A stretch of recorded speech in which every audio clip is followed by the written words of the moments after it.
দেশের উত্তর জনপদে ঝেঁকে বসেছে শীত। ঘন কুয়াশার হিমেল বাতাসে বিপর্যস্ত জনজীবন।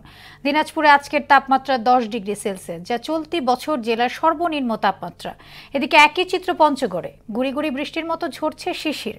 ঘন কুয়াশার কারণে সড়কগুলোতে হেডলাইট জ্বালিয়ে ঝুঁকি নিয়ে চলাচল করছে যানবাহন। বিস্তারিত জানাচ্ছেন শারমিন স্বর্ণা।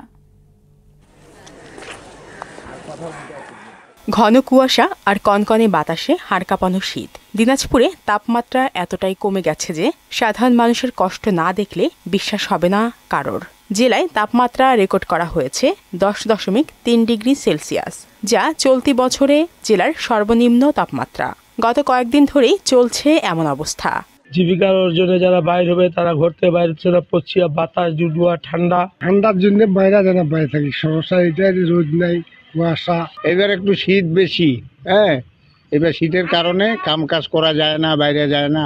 দুদিন ধরে ঠান্ডার জন্য 9টা সাড়ে 9টার দিকে বাড়িতে যাচ্ছে, তারপরেও প্রচুর ঠান্ডা।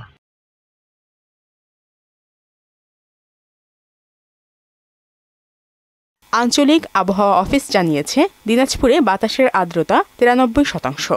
বাতাসের গতিবেগ ঘন্টায় 1 কিলোমিটার। সন্ধ্যা নামলেই শীতের তীব্রতা বেড়ে যাচ্ছে আরো। বর্তমানে দিনাজপুর শীতের দাপট বেশ তীব্রভাবে উপলব্ধি হচ্ছে। পাশাপাশি উত্তরে বায়ু সক্রিয় রয়েছে।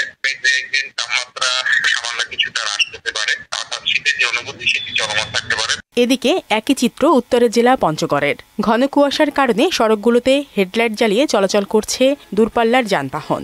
বিনা কারণে ঘর থেকে বের হচ্ছেন না মানুষ। শীতের কারণে বেড়েছে ঠান্ডাজনিত রোগব্যাধি। পঞ্চগড় আধুনিক সদর হাসপাতাল ও স্বাস্থ্যকেন্দ্রগুলোতে বাড়ছে রোগী, যার মধ্যে শিশুর সংখ্যা বেশি। শারমিন স্বর্ণা, মোহনা সংবাদ।